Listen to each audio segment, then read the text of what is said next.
The church bells rang loudly, echoing through the ancient stone courtyard as guests rose from their seats. It was supposed to be a perfect day, one filled with love, laughter, and the promise of forever. The bride stood at the altar, her white dress flowing like a dream, her hands trembling slightly as she waited for the ceremony to begin. But something felt wrong. Her name was Alara, and though her face was painted with the careful beauty of a bride, her eyes told a different story: fear, uncertainty, and something deeper she couldn't quite name. The crowd, dressed in elegant suits and matching gowns, whispered among themselves, sensing the tension but unable to understand it. Then, suddenly, "Stop this wedding!" The voice cut through the air like a blade.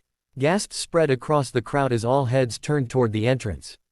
Standing there was an old man, his clothes worn and dusty, his gray beard tangled, his eyes burning with urgency.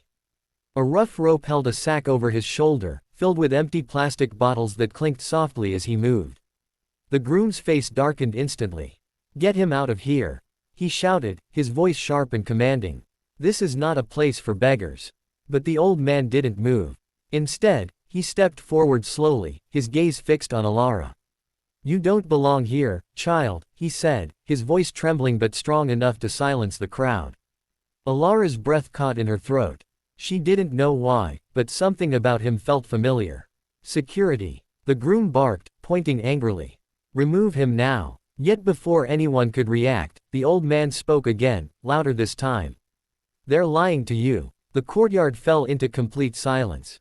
Alara's knees weakened as her heart began to race. What do you mean?" she whispered, her voice barely audible. The groom stepped forward, furious. "Don't listen to him. He's insane." But the old man's eyes never left hers. "You were told your parents died in an accident, weren't you?" he said. Alara froze. "How do you?" "They didn't," he interrupted gently. "They were taken from you." A wave of shock rippled through the crowd. The groom clenched his fists. "This is nonsense. He's trying to ruin everything." But Alara was no longer looking at him. Her entire world had shifted in an instant. "Who are you?" she asked, her voice shaking. The old man hesitated, as if the truth itself was too heavy to carry. I promised I would stay away," he said quietly. "For your safety. But I couldn't let this happen. Answer me," she cried, tears forming in her eyes. The man took a deep breath. "I'm the one who saved you that night," he said. "And the man you're about to marry, he knows exactly what happened to your family." The crowd erupted into whispers. Alara turned slowly toward the groom, her heart pounding louder than the bells that had once filled the air with joy. "Tell me he's lying," she pleaded. For the first time, the groom hesitated. Just for a second. But it was enough. Alara's legs gave out beneath her, and she fell to her knees on the red carpet, her wedding dress spreading around her like shattered glass. The truth was no longer something she could ignore. And deep down, she knew. This wedding was never meant to happen. The truth beneath the vows. The silence that followed felt heavier than any storm. Alara remained on her knees, her hands pressed against the red carpet as if it were the only thing keeping her from falling into a void. Her tears fell freely now, staining the delicate lace of her wedding dress. The guests stood frozen, caught between disbelief and curiosity, their perfect celebration unraveling before their eyes. "Say something," Alara cried, her voice breaking as she looked up at the groom. He didn't answer immediately. Instead, he forced a tight smile, glancing nervously at the crowd as if trying to regain control of the situation. "This is ridiculous," he said finally, his tone calmer but strained. "He's manipulating you. Look at him, he's just a desperate old man trying to create chaos." But Alara wasn't looking at the old man anymore. She was watching the groom, closely. The confidence he once carried so effortlessly was gone. In its place was something else, something fragile, something hiding behind his words. "Then prove it," she whispered. The groom's jaw tightened. "I don't need to prove anything." "That's not an answer," she snapped, her voice rising. "If he's lying, then say it clearly. Look me in the eyes and tell me my parents died in an accident, and that you had nothing to do with it." A long pause. Too long. The crowd began to murmur again, louder this time. The neat lines of guests shifted as people exchanged uneasy glances. Even those who had come to celebrate love could now feel the weight of something far darker unfolding. The old man stepped closer, his voice softer now but filled with quiet urgency. He can't say it, he said. Because it isn't true. Stay out of this. The groom shouted, his temper finally breaking. You've done enough. But the damage was already done. Alara slowly rose to her feet, though her body trembled. Her heart felt like it was being pulled in two directions, one toward the life she thought she knew, and the other toward a truth she was terrified to face. What really happened? She asked again, her voice steadier now, stronger. The old man looked at her with deep sadness. It was never an accident, he said. Your parents discovered something powerful people didn't want exposed. They were silenced. Alara's breath hitched. And me? She asked. You were there, he replied. You saw everything. A sharp pain flashed across her head. Fragments. Blurred images. A loud crash. Voices shouting. A hand pulling her away. I don't remember, she whispered, clutching her temples. They made sure of that, the old man said gently. You were taken, your memory buried. Raised under their watch. Her eyes widened as she slowly turned back to the groom. No, she breathed. That's not possible. But now, every small doubt she had ever ignored began to resurface. The way he had always avoided questions about her past. The way certain topics made him uncomfortable. The way he always seemed to know more than he should. You knew, she said, her voice barely above a whisper. The groom's silence was louder than any confession. You knew, she repeated, louder this time. I was protecting you. He suddenly snapped. You don't understand what kind of world you're stepping into. Protecting me, she echoed, her face twisting in disbelief. By lying to me. By hiding the truth about my own family. They would have killed you too. He shouted. I kept you safe. The words hung in the air.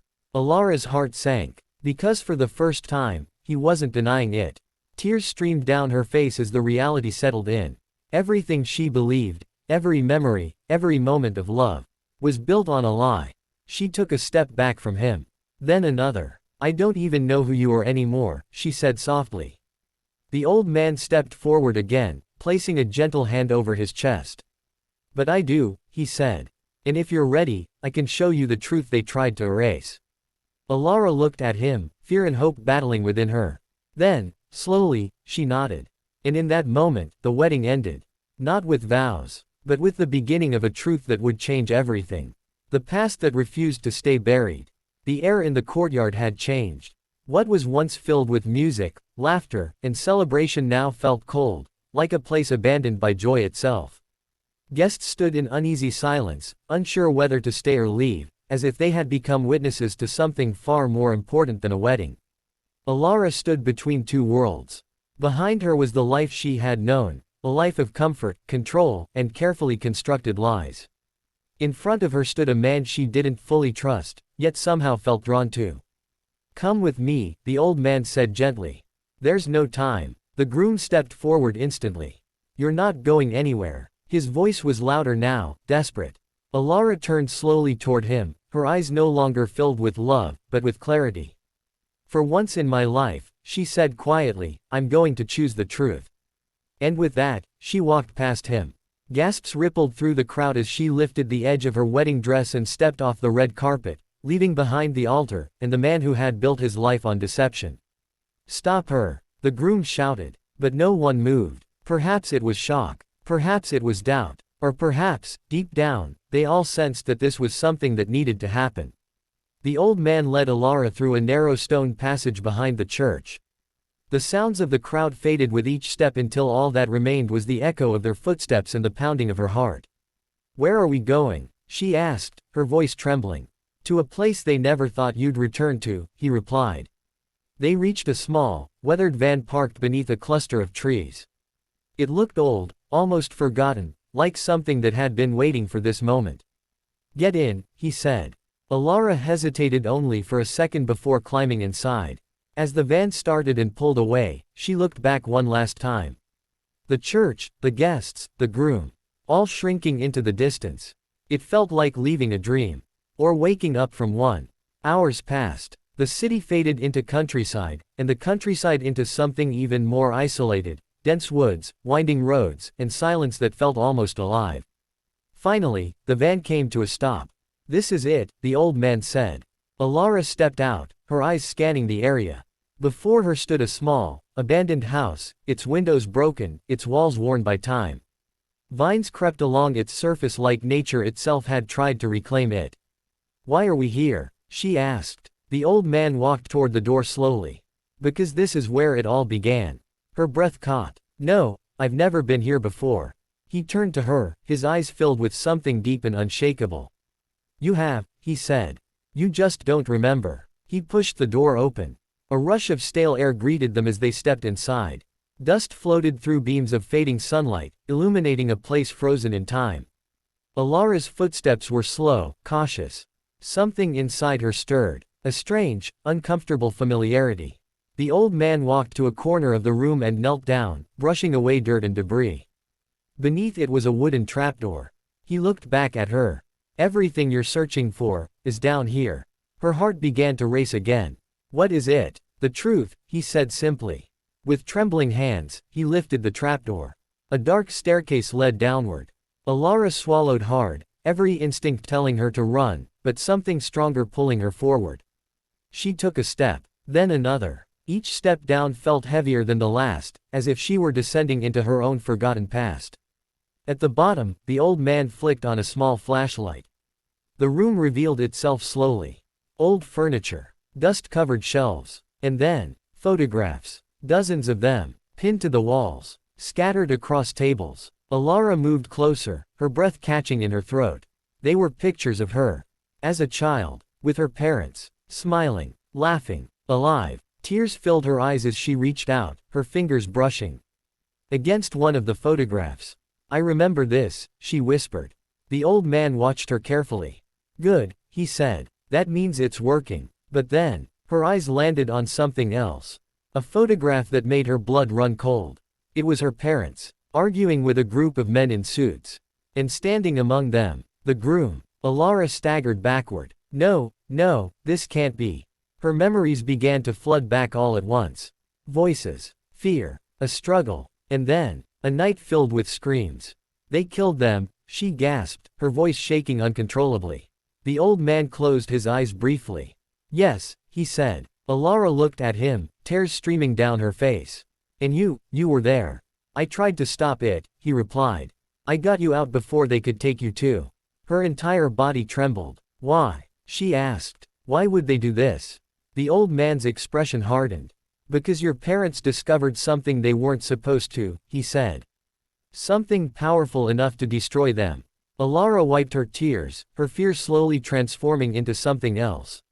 Something stronger. "What was it?" she asked. The old man hesitated. Then finally, "They uncovered a network," he said. "A system built on control, manipulation, and people like your groom." Alara's eyes burned with determination now. "This isn't over," she said. And for the first time since the wedding began, she wasn't afraid. She was ready. The truth that set her free. The underground room felt smaller now, as if the weight of truth itself had filled every corner. Alara stood still, staring at the photograph in her trembling hands, the one that had changed everything. Her parents, alive and defiant, and beside them, the man she had almost married. For a moment, the silence was unbearable. Then she spoke. "What was the network?" Her voice steady now, no longer the broken whisper from before. The old man stepped closer, his expression grave. "A powerful circle of people, businessmen, officials, people with influence. They controlled information, erased threats, and built their power by silencing anyone who got too close. And my parents, they found proof," he replied. "Documents, recordings, enough to expose all of them." Alara's grip tightened around the photograph.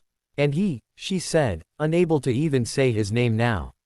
"He was one of them," the old man confirmed. "Young at the time, but ambitious.